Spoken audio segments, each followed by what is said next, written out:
네, 오늘 말씀은요, 내가 먼저 천국을 누린다면이라는 제목으로 같이 말씀을 나누겠습니다. 어제 이제 구역 모임이 있었는데요, 저희들이 이제 나눔을 했는데 이 이스라엘의 잃어버린 양에게 가라고 했는데 어느 분의 고백이 내가 이스라엘의 잃어버린 양인 것 같다라고 이렇게 이야기를 하셨어요. 정말 내가 죄인이라는 것을 인식하는 데서부터 제자됨이 시작되는 게 아닌가 싶습니다.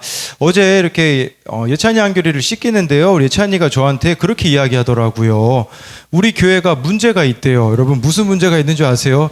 교회 위치가 문제가 있대요. 교회가 위치가 여기 있어가지고 자기 친구들이 거기 예찬이 친구 중에요, 그 목사님, 담임 목사님 아들이 한 명 있거든요. 예목교회라고. 예목교회는 그 학교랑 근처에 있거든요. 그러니까 친구들이 다 예목교회로 간다고. 우리 순복음 아름다운 교회는 학교랑 멀리 떨어져 있어가지고 자기 친구들이 안 온다고 저한테 이야기를 하더라고요. 그래서 제가 그렇게 이야기했어요. 예찬아, 교회 위치가 문제가 아니라 네가 문제다. 이렇게 예찬이한테 이야기를 해준 것은, 예찬이가 보면 되게 이기적이거든요. 이게 아직 확실한 건 아니에요. 근데 지난 월요일에 이제 소리사모 이제 뱃속에는 아이 성별을 저희가 알았거든요. 네, 비밀입니다, 여러분. 네, 궁금하시죠? 네. 네, 재앙을 피했습니다. 네, 그래서 이제 딸인 것 같다고 그렇게 의사 선생님이 이야기를 했는데 아직 좀 더 지켜봐야 될 것 같기는 하다고 해요. 그런데 예찬이가 뭐라고 이야기하냐? 오자마자 절망하더라고요. 여동생이라고 막 절망하면서 저랑 한결이랑 이렇게 같이 이렇게 다이소에 갔는데 저한테 그렇게 얘기하더라고요. 한결아, 형은 애완동물을 가지고 싶은데 넌 애완동물이 좋니? 동생이 좋니? 그러니까 예찬이는 애완동물을 한결이가 이야기했으면 했나 봐요. 그때 한결이가 나는 여동생이 좋아. 이제 그렇게 한결이가 이야기를 하니까 예찬이가 기가 이제 꺾이더라고요. 그러니까 참 자기가 좋아하는 이 욕심을 내려놓지 못하는 거, 문제가 사실 다른 데 있지 않거든요. 교회 위치가 문제겠습니까? 우리들 교회 보면요, 교회 위치는 문제가 되지 않더라고요. 대구에서 오시는 분도 있고요, 목포에서 오시는 분도 있는데 위치의 문제가 아니라 나의 문제다에서부터 시작이 되어줘야 된다라는 거예요. 김영복 목사님이 쓰신 가만히 위로하는 마음에서라는 책에 보니까 이 목사님이요, 인생 동안 보니까 결핍투성이로 사셨다고 하더라고요. 10대에는 도시에 살면서 시골 출신이라는 한계를 벗기 위해 이렇게 또 이렇게 결핍이 있었고요. 20대에는 인류대학에 가지 못한 열등감을 벗어나기 위해서, 또 30대에는 소망하는 것을 얻기 위해서 치열하게 분투했는데, 그런데 문제는요, 다른 사람에게 뒤처지지는 않지만 문제가 발생하기 시작되어져요. 그것은 건강에 문제가 생겨서 영혼에 어둡게 짙게 깔리게 되었고 삶의 권태가 끼어들었다고 합니다. 이때 자신이 결핍이 더 심해졌음을 경험했다고 하더라고요. 그랬는데요, 이제 이 목사님이 깨닫게 된 게 뭐냐면 하나님과 친밀함이 없기 때문에 결핍이 생겼다라는 사실을 깨달았다라고 하더라고요. 영국의 시인 프랜시스 톰슨이 쓴 하늘의 사냥기라는 시에요, 이런 내용이 나오거든요. 하나님께 만족하지 못하면 다른 것에도 만족하지 못한다라는 내용이 나오는데, 그 시가 자신의 이야기라고 하시면서 하나님과의 깊은 사귐을 추구하지 않았기 때문에 결핍을 경험했다라는 것을 보게 되었다라는 거죠. 여러분, 우리도요, 왜 천국을 누리지 못하겠습니까? 그 이유는요, 내가 하나님 안으로 만족하고 있지 못하고 있기 때문이라는 것이에요. 여러분, 문제는요, 환경에 있지 않아요. 상황에 있지 않습니다. 사람에게 있지 않아요. 하나님과의 관계에 있다라는 것이겠죠. 아니, 어떻게 우리가 당신이 나보다 옳습니다라는 것을 말할 수 있겠습니까? 이게요, 여러분, 도덕적으로 윤리적으로는 절대 못하는 말이에요. 아니, 배우자가 나를 힘들게 하는데 어떻게 나보다 옳습니다가 됩니까? 그거는 도덕적으로는 절대 불가능한 말이지만 영적으로 하나님과 나 사이의 관계를 비추어 봤을 때 죄인임이 깨달아진다라는 것이겠죠.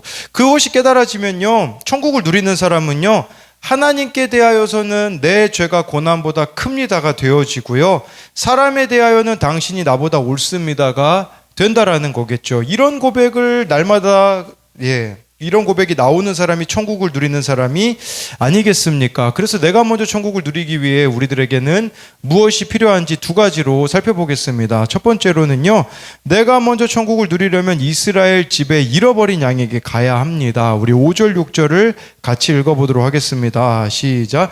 예수께서 이 12를 내보내시며 명하여 이르시되 사마리아인의 고을에도 들어가지 말고 오히려 이스라엘 집에 잃어버린 양에게로 가라. 네, 이 말씀에 보니까요, 예수님께서 12제자를 보내시면서 이방인의 길로도 가지 말고 사마리아인 고을에도 들어가지 말고 이스라엘 집에 잃어버린 양에게 가라고 말씀해 주셨어요. 우리 청년 중에요, 가끔씩 이렇게 단기 선교를 갔다 오면요, 막 감격해가지고요, 막 그 단기 선교를 준비하는 기간 동안에 그 나라 영혼들을 품고 우는 사람이 있어요. 그리고 가서도요, 정말 많은 간증들이 있었다고 하면서 저에게 이야기하는 경우들이 있습니다. 이게 틀렸다는 게 아니에요. 제가 그런 이야기를 들을 때 항상 해주는 이야기가 있어요. 그것은 뭐냐면, 가족을 위해서는 그렇게 눈물을 흘리고 있는가를 물어봅니다. 이 이스라엘 집에 잃어버린 양에게 가라는 것은 뭐냐면요, 열방에 나가서 복음 전하기 전에, 이웃 전도하기 전에 내 가정부터 전도하라 라고 예수님이 말씀하신 거라고 볼 수가 있어요. 전도의 출발점은요, 나의 남편, 나의 아내, 나의 자식에게 있다라는 거죠. 가족 전도만큼 어려운 게 없습니다. 왜 그럴까요? 가족에게는요, 나의 모습을 포장할 수가 없기 때문입니다. 다른 곳에서는 좋은 모습만 보여줄 수 있어요. 근데 가정에서는 나의 민낯을 보여줄 수밖에 없기 때문에 가정 구원이 힘든 것이죠. 이스라엘 집에 어린 양에게 가는 것이 어려운 이유가 무엇이겠습니까? 그것은요, 여러분, 제가 필리핀에서는 전도 엄청 잘했거든요. 못 믿으시겠죠? 필리핀 사람들에게는요, 아무에게나 가서 그냥 복음을 전했거든요. 근데 우리나라에서는 쉽지가 않더라고요. 왜 그러냐? 필리핀에서는 자신감이 있거든요. 제가 일본 가서도 전도 잘하고, 그 터키 가서도 전도를 되게 잘했거든요. 왜 그러냐면요, 자신감이 있거든요. 한 번 볼 사람이라는 자신감이 있기 때문에 두려움이 없는 거겠죠. 그런데요, 가족은 평생 가야 되는 사람이기 때문에 어려워요. 그리고요, 가장 큰 여러분 약점이 뭐겠습니까? 버릴 수 없잖아요. 여러분, 배우자와 자녀를 버리겠습니까? 버릴 수가 없기 때문에 이 이스라엘의 잃어버린 양에게 가는 것이 너무나 힘들다고 할 수 있어요. 김양재 목사님의 보시기에 좋았더라에 보면요, 버리고 싶은 남편이 한 명이 나와요. 대외적으로 신망이 높고 많은 존경을 받는 목사님 부부가 있었어요. 근데 15년간의 결혼 생활 후 남편 목사님이 성도착증 환자라는 게 밝혀졌고요. 근무하던 기관에서는 해고를 통보받았습니다. 많은 신앙의 동료들도 의학적 방법도 도움될 수 없었어요. 사모님이 그 시간이 인생에서 가장 외롭고 어두운 시간이라고 회고를 합니다. 이 사모님의 이름은 넬, 목사님의 이름은 마크입니다. 작은 마을이었기 때문에 목사님의 추모는 일파만파로 퍼져갔고요. 목사님 부부는 당황과 수치심 속에 고립이 되었어요.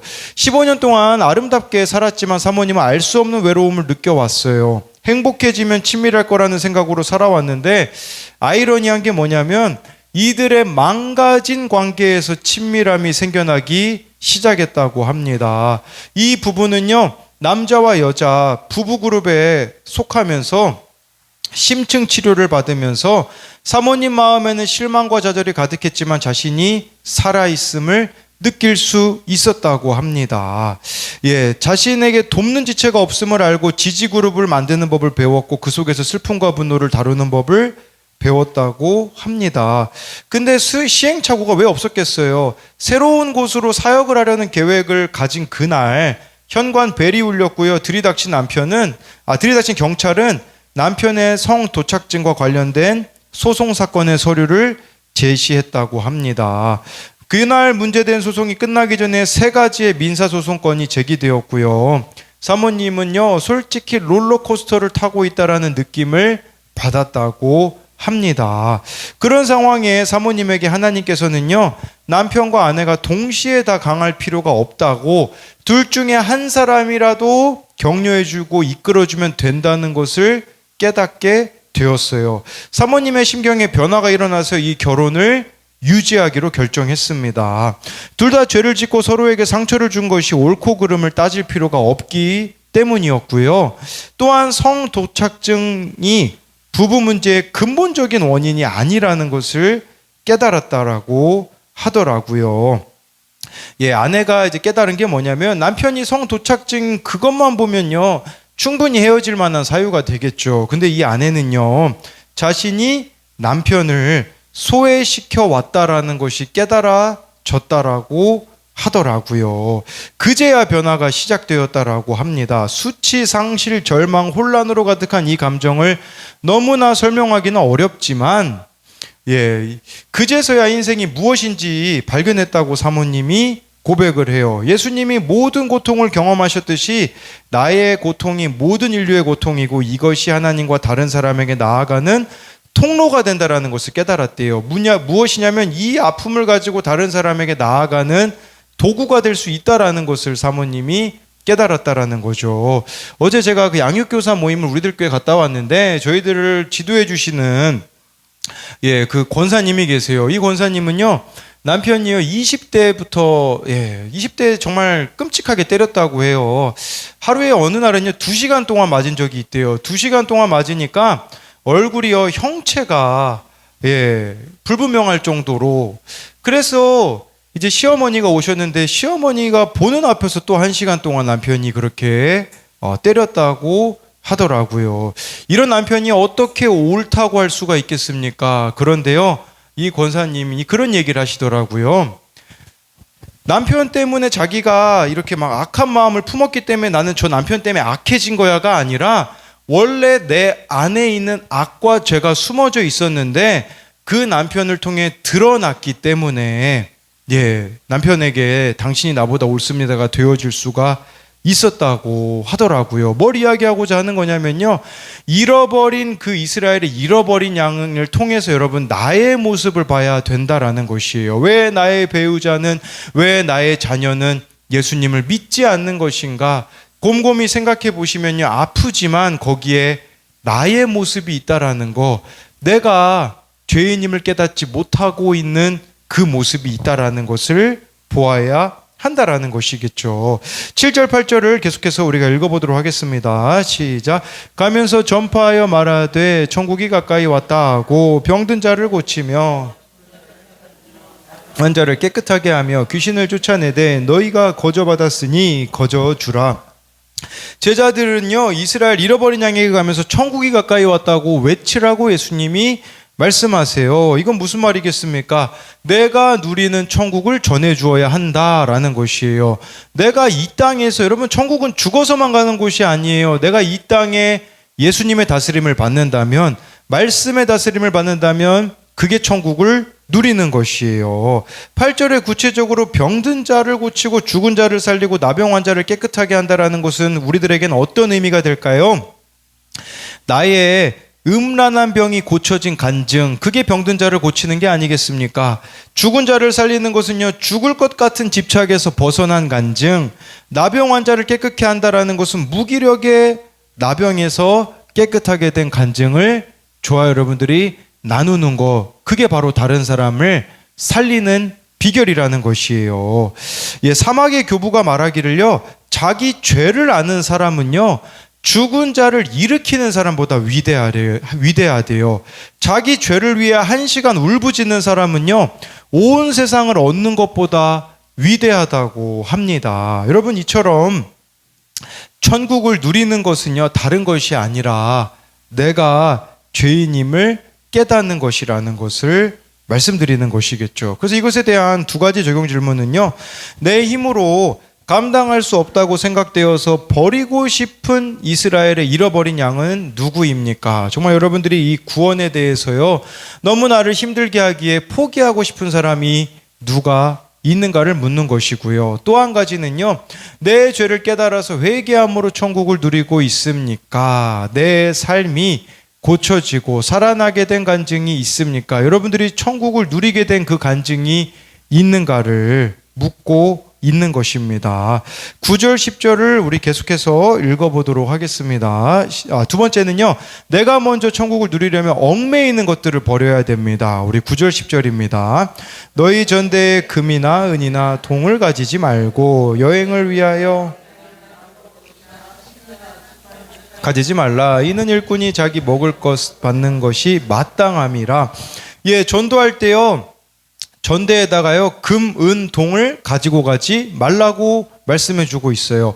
원어로 보면요, 마태가 금도, 은도, 동도 가지지 말라고 3번이나 강조하거든요.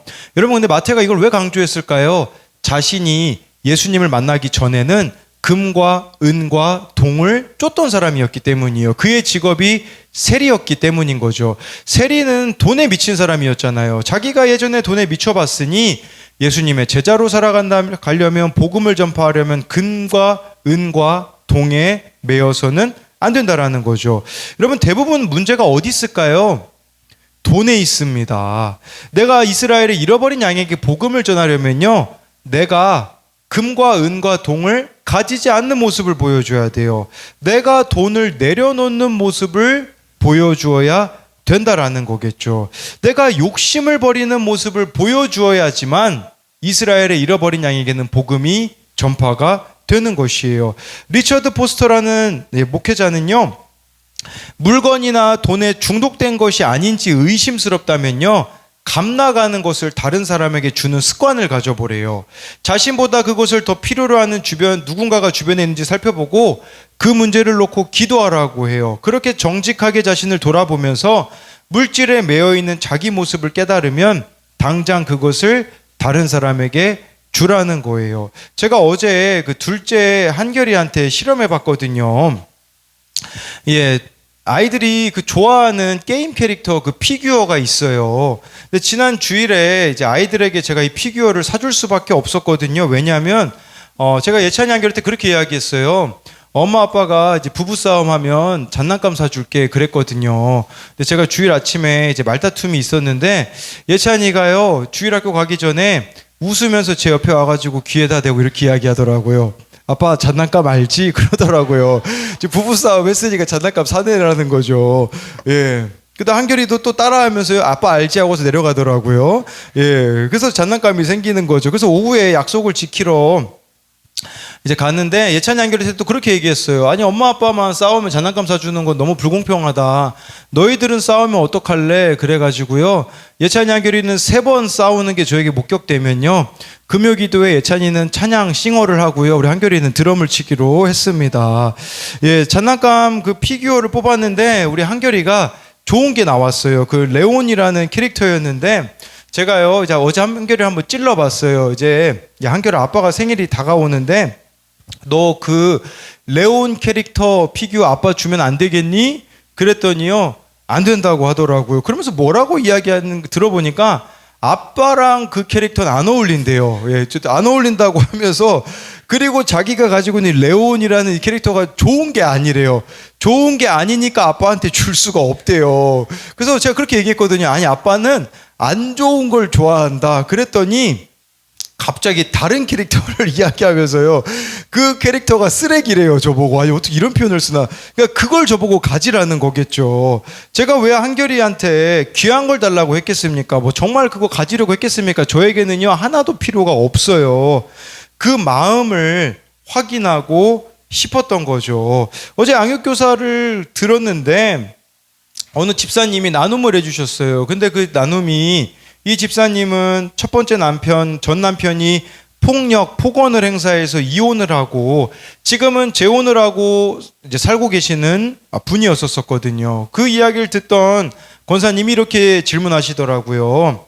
집사님, 만약에 지금의 믿음으로 이 구속사를 깨닫는 내 죄를 보는 이 상태로 전 남편하고 돌아가서 산다면 이혼 안 할 수 있겠어요? 라고 물어봤거든요. 솔직히 그 집사님은 그럴 자신이 없다고 하셨습니다. 다시 돌아가라는 말이 아니라 그 고백을 듣고 싶었던 거죠. 여러분, 하나님께서 우리에게 듣고 싶은 고백이 있어요. 그게 뭘까요? 저와 여러분들이 하나님만 사랑하는 겁니다. 금과 은과 동에 매이지 않는 욕심을 버리는 그 삶을 하나님이 우리들에게 원하신다라는 것이겠죠. 근데 내가 지금 이런 것들에 매여 있기 때문에 정말 가까운 곳에서 복음 전파가 안 되어지고 있지 않는가를 보자라는 거죠. 우리 계속해서 14절 말씀을 읽도록 하겠습니다. 시작. 누구든지 너희를 영접하지도 아니하고 너희 말을 성에서 나가 너희 발의 먼지를 떨어 버리라. 네, 이렇게요. 부지런히 전도하에도 영접하지 않고 듣지도 않는 사람이 여러분 가족 중에 있다고 생각해 봅시다. 그러면요, 발에서 먼지를 떨어버리라는 것은 그 사람을 버리라는 의미가 될 수 있을까요? 근데 여러분, 가족을 버릴 수가 없잖아요, 우리가. 그렇다면 여기 집이나 성에 나가 발의 먼지를 떨어버리라는 것은 무슨 의미일까요? 그것은요, 안 믿는 식구들의 문화와 가치관에서 떠나는 것을 말하는 것이에요. 배우자와 자녀와 부모가 복음을 거부한다면 그들이 제공하는 안락함에서 떠나라는 것이에요. 쉽게 말씀드리면 안 믿는 남편이 주는 돈의 안락함에서 떠나라는 말이에요. 안 믿는 아내가 베푸는 친절함을 과감히 떨어버리라는 것이에요. 안 믿는 자녀가 주는 효도라는 이름에서 대리만족에서 과감하게 떠나야 된다라는 거예요. 그러니까 이렇게 표출해야 되는 거예요. 무슨 말이냐? 당신이 하나님을 믿지 않으면 아무리 돈을 주고 사랑해줘도 나는 기쁘지 않다라는 것을 보여주라는 거예요. 근데 이게 어렵잖아요, 우리가. 이걸 지금 요구하시는 거거든요.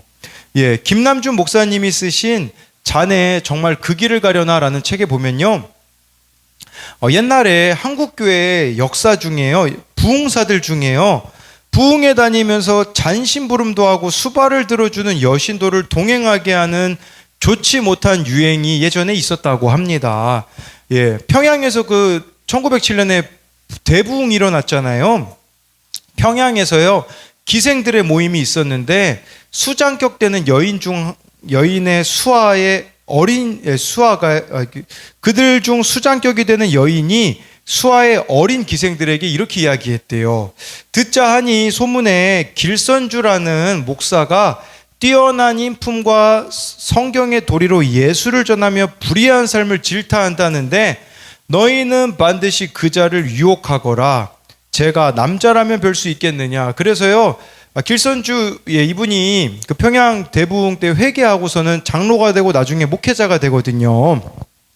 그러니까 이 기생들이요, 서로 작전을 짠 거예요. 저 길선주를 넘어뜨려라 였던 거죠. 엄명을 받은 미모의 한 기생이요, 이 길목사님 부흥에 와서 눈물 흘리며 회개하는 신용을 하고서는요, 스스로 목사님의 부흥회에서 수발드는 여인으로 자청합니다. 몹쓸 인생이 예수님 때문에 구원받았으니 목사님 수발이나 들면서 일평생 하나님의 여종으로 살아가겠다고 한 것이죠. 길목사님도 그녀를 귀하게 여겨 가까이 두셨는데 그러던 여름날이었어요. 목사님이 낮 집회를 마치고 숙소에서 웃옷을 벗고 잠시 낮잠을 주무시고 계시는데 이 여인이 이때다 싶어서요, 목사님 숙소로 올라와 자고 있는 길목사님 가슴에 살며시 기대왔대요. 목사님이 기겁을 해서 눈을 뜨자 여인이 이렇게 이야기했습니다. 목사님, 소녀를 받아 주옵소서.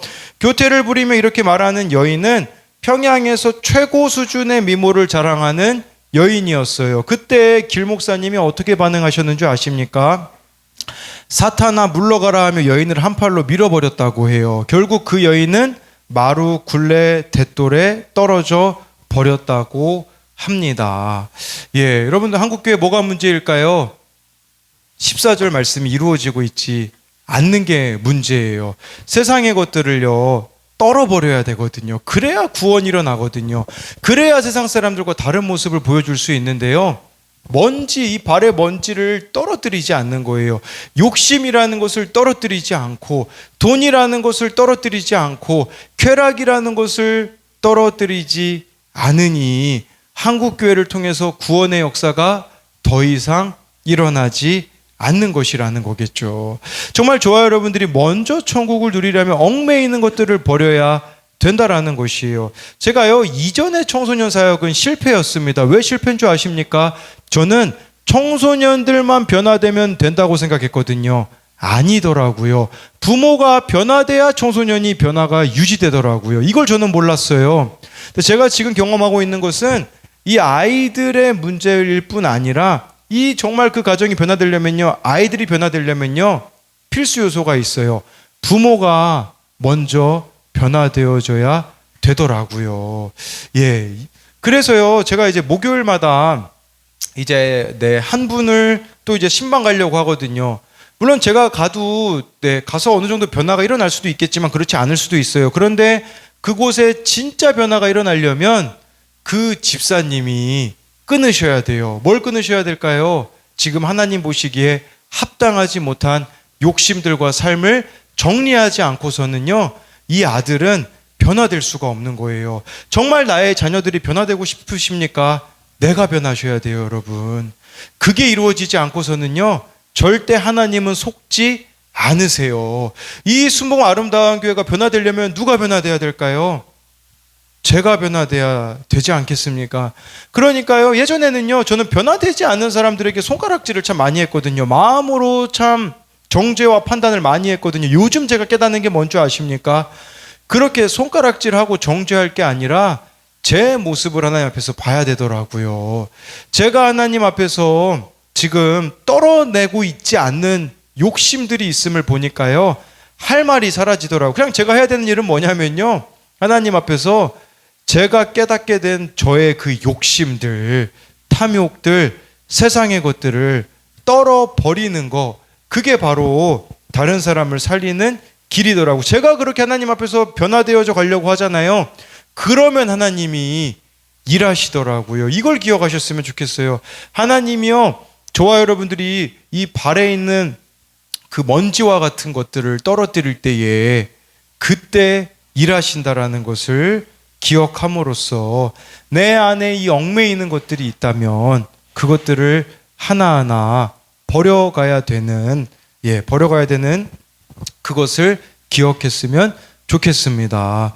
제가 이제 구역을 또 새롭게 했잖아요. 이제 새롭게 했는데 지금 뭐 또 꿈꾸고 있는 게 있어요. 뭘 꿈꾸고 있냐면, 저희 구역원들을 이제 한 명 한 명씩 추가해 갈 예정이에요. 왜 그러냐면 우리 김병환 수사님이 저에게 그렇게 이야기하시더라고요. 아직 늦지 않았다고, 언제든지 복귀하실 수 있다고 이제 이렇게 이야기를 하더라고요. 그러니까 이 구역이 안 되면 언제든지 하시던 구역으로 다시 돌아오셔도 된다고 그런 이야기를 하셔서 저는 최선을 다해야겠죠. 그래서 지금 꿈꾸고 있는 게 뭐냐면, 다음 주에는 좀 부부 구역 모임을 같이 함으로써 지금 한 가지 목적이 있어요. 우리 이인순 집사님의 그 남편을 또 구역으로 끌어들일 지금 작전을 세우고 있어요. 뭘 이야기 드리고자 하는 거냐면, 내가 진짜 하나님 앞에서 하나하나 욕심들을 얽매이는 것을 가지치기에 나갈 때에 하나님께서 길을 내신다라는 것을 여러분들이 기억하셨으면 좋겠습니다. 그래서 이것에 대한 적용 질문은요, 구원을 위해 내가 버려야 하는 금은동은 무엇입니까? 복음을 거부하는 가족이나 동료에게 의지했던 인간적인 기대를 떨어버리고 영적으로 단호한 모습을 보여주고 있습니까? 정말 여러분, 믿지 않는 자들과 다른 길을 선택하라는 것이에요. 내가 믿지 않는 배우자에게 물질적으로 의지하고 있었다면 그것을 이제는 포기해야 되는 거와 마찬가지로 인간적인 기대를 저와 여러분들이 떨어뜨림으로써 구원이 이루어지는 그 일들이 여러분들 가운데 일어나기를 소망합니다.